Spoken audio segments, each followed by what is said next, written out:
Yo, guys. Hello, everyone, and welcome back to the Arsenal Pulse. The FIFA World Cup has officially come to an end, and what a tournament it has been. Congratulations to Spain, who are world champions after defeating Argentina 1-0 after extra time in a very dramatic final. Pure chaos. It wasn't just victory, it was a performance that showed composure, tactical discipline, and resilience. And of course, as Arsenal fans, we also have every reason to celebrate because David Raya, Mikel Merino, and Martín Zubimendi have capped off an incredible season by winning both the Premier League and the FIFA World Cup. What a season! So today we'll celebrate Spain's achievement, analyze why Argentina struggled throughout the final, and discuss the controversial refereeing decisions that become one of the biggest talking points of the match. So everyone is saying that Argentina were actually lucky to get to the final. So we are going to look at more into that. So let's look at some of the Arsenal players that won. These are the three Arsenal players: David Raya, Martin Zubimendi, and Mikel Merino, who won the World Cup together with the Premier League. What a season that they have had. And for all Arsenal fans, we should be proud of this achievement because this means that our players are now recognized on an international level. Yeah, winning both with the club and with the country. Of course, Raya and Zubimendi were unused substitutes for most of the tournament. Merino came on to score the winner in both the Belgium game, round of 16, and in the quarter-final versus Portugal to send Spain to the semi-final. So Merino has been a key part of the Spain national team. Raya, of course, is the second goalkeeper to Unai Simon, who actually won the Golden Glove, the best goalkeeper at the World Cup, with 7 clean sheets. Martin Zubimendi just came on in the last game, the final, in the extra time to replace Rodri. And of course, you know Rodri, he is the best number 6 in the world. That's why Zubimendi didn't get a chance to play. But this just shows how the Arsenal players have had a very good season indeed. And this is kudos to all of them because winning the World Cup is a once in a lifetime opportunity. This is something you will never forget. And then to top it off, winning the Premier League. So massive praise to the Spain national team. And of course, we at Arsenal are very proud of the Arsenal boys. So Spain are worthy world champions. Their defensive record was outstanding. They were the best team throughout the tournament. They controlled midfield every game. And whenever they needed a big moment, someone stepped up, whether it is Merino, whether it is Ferran Torres, who scored in the final, whether it was Lamine Yamal, who created chance after chance. Pedro Porro was so fantastic, by the way. And against Argentina, Spain dominated possession, dictated the tempo, and created the better opportunities. Even though winning the goal came in extra time, it felt like Spain had been knocking on the door for most of the evening because they also had a goal which was disallowed.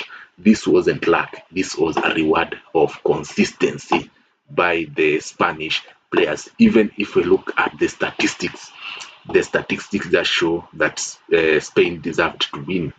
XG 2.29, they had ball possession of 65%.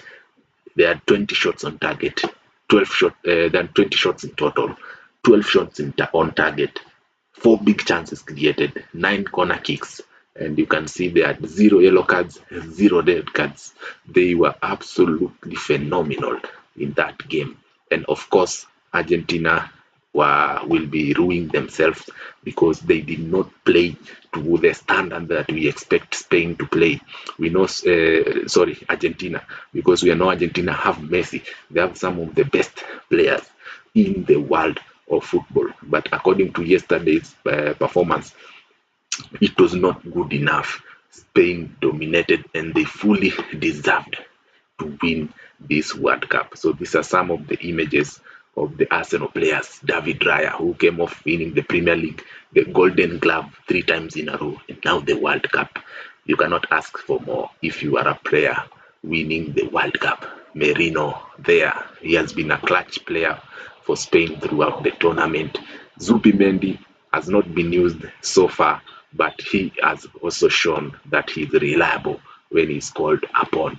So these are some of the images. Martín Zubimendi, who is for me second number six, best number six after Rodri. Of course, Rodri winning the golden ball, and what a performance by Rodri. He was actually the best player in the tournament, of course.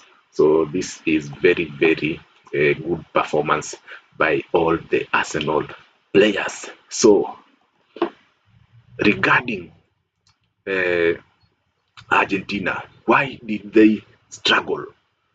This was very disappointing performance from Argentina.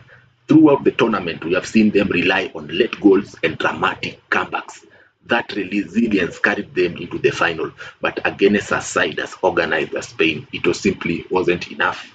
We saw the comeback against Egypt. We saw them beating Switzerland in extra time. We saw them go toe to toe with Cape Verde and winning. They have scored a lot of late goals. They scored 2 late goals versus England to reach the final.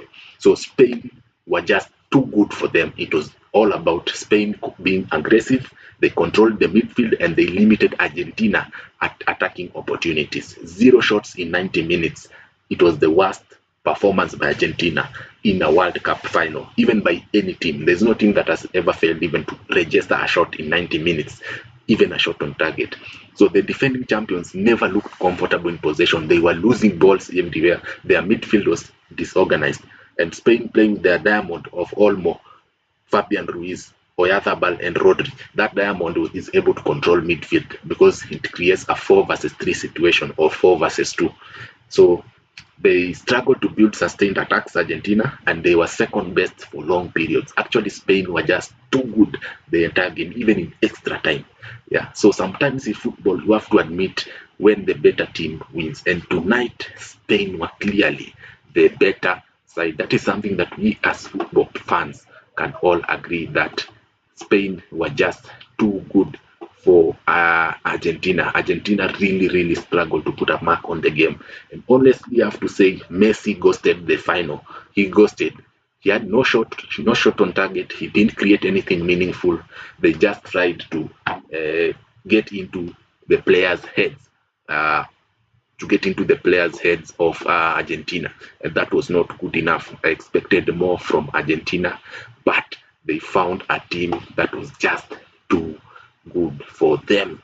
So we have to just say congratulations to Spain because how they performed is actually very, very impressive. And football actually won because there were a lot of controversial decisions.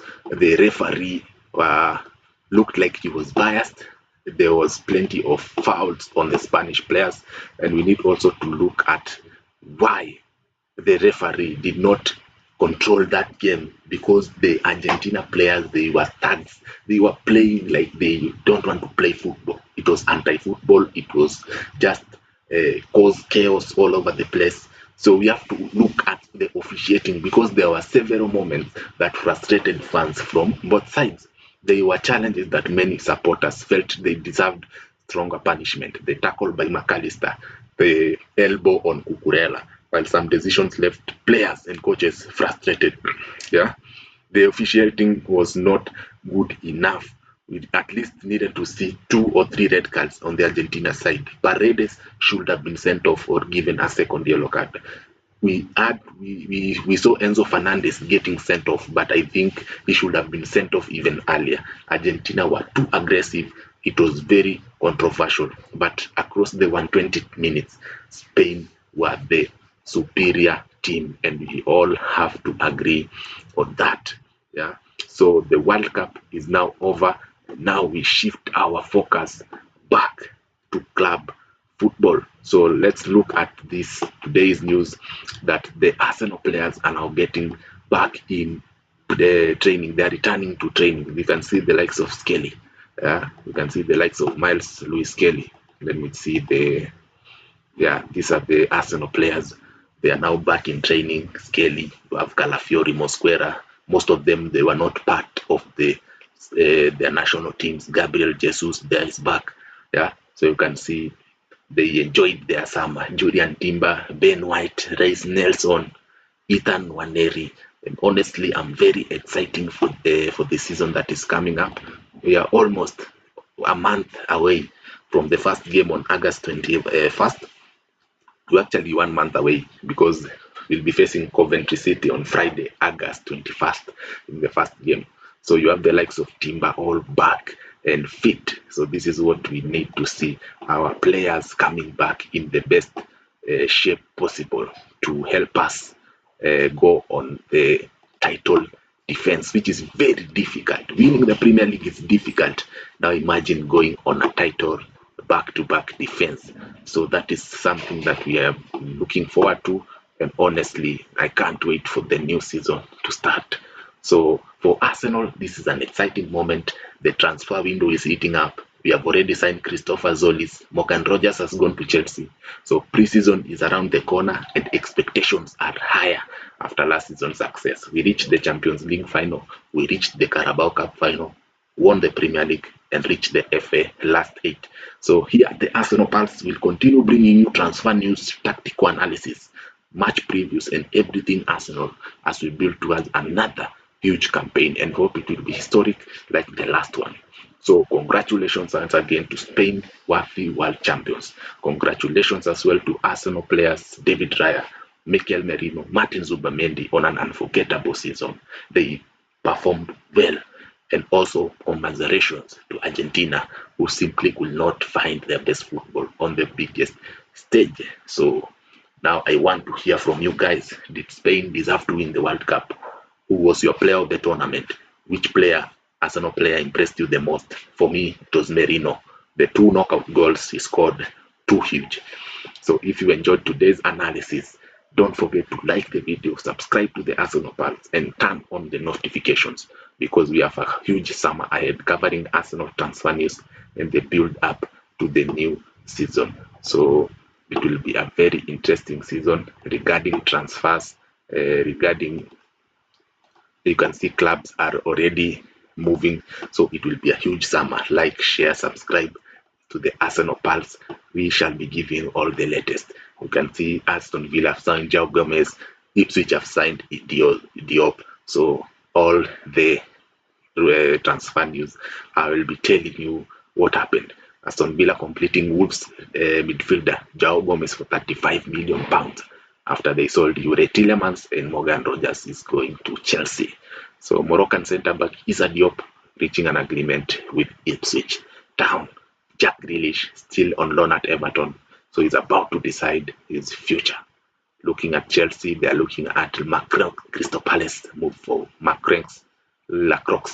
But now for me, I'll be following Arsenal news. Will we get Bacola? Will we get Julian Alvarez? Will we get Bruno Guimaraes? We have already lost Morgan Rogers to Chelsea. So you see there's a lot of transfer news that are going. And today I heard a rumor that Arsenal are also looking at Nico Williams, the World Cup winner who provided the assist, who has a release clause of 90 million euro, which is apparently 77 million pounds. So will Arsenal break the bank to sign Nico Williams? I will be giving you all the latest update. So see you in the next one. Peace out. Big up yourself.